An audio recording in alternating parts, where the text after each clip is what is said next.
Our e-commerce store is coming along quite nicely, and we've completed a large portion of the user stories. In terms of viewing and navigation, registration and user accounts, and sorting and searching, all of this functionality is done with only a couple exceptions, such as having a personalized user profile, which we'll get to soon. Additionally, in the purchasing and checkout category, we've just completed giving users the ability to select sizes and quantities, view items in their shopping bag, and adjust the quantity of those items. Before we do the last few user stories, let's first make a change to the overall user experience on the site. In this video, we'll add a really nice feature of Bootstrap called Toasts, which will give us some nice clean notifications we can customize, and we'll use the Django messages framework to communicate with our users as they use our store. Inside the main templates/includes folder, let's add an additional subfolder to contain all the toasts. These toasts will be small HTML snippets that will pop up when a user performs an action, such as adding something to their shopping bag. Let's start with a success toast inside a file called toastsuccess.html.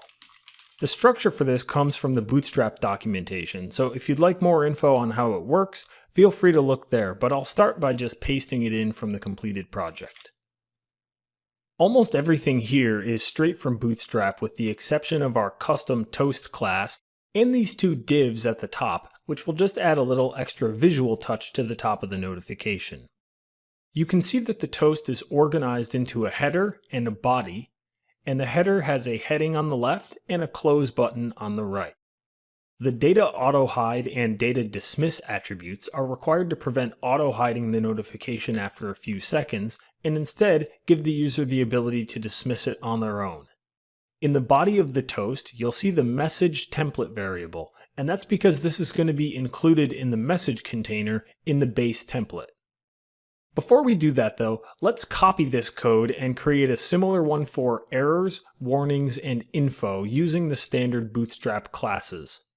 All we have to do is copy the exact same code into 3 appropriately named files and change the relevant classes. I'll call this one toast error, and it'll use the Bootstrap danger class to make it red.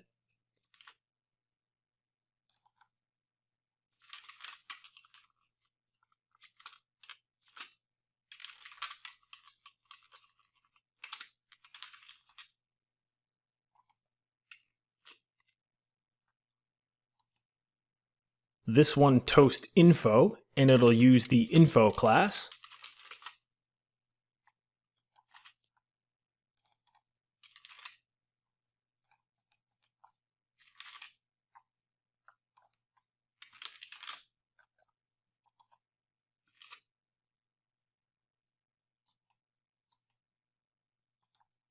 And this one toast warning, which will use the warning class.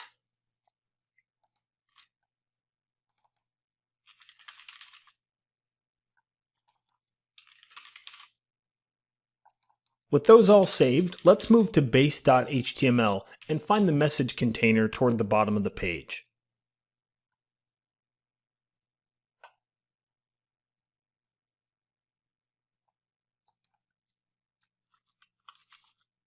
Inside the message container, we'll want to iterate through any messages sent back from the server and render one of these includes.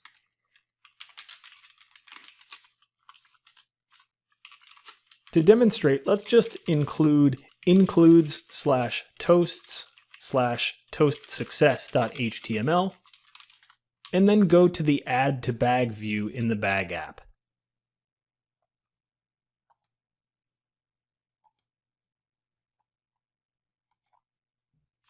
First, I'm going to import the product model and also the messages framework from django.contrib here at the top.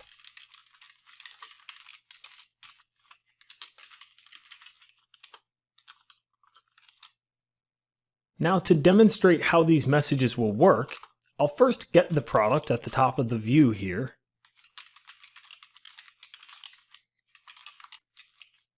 And then use the messages.success function to add a message to the request object and use some string formatting to let the user know they've added this product to their bag.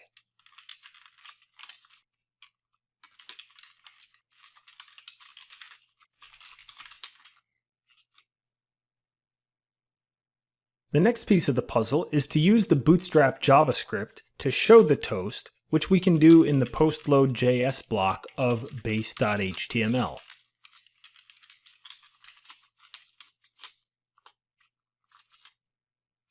All we have to do is add a little JavaScript to call the toast method from Bootstrap with an option of show on any elements with the toast class.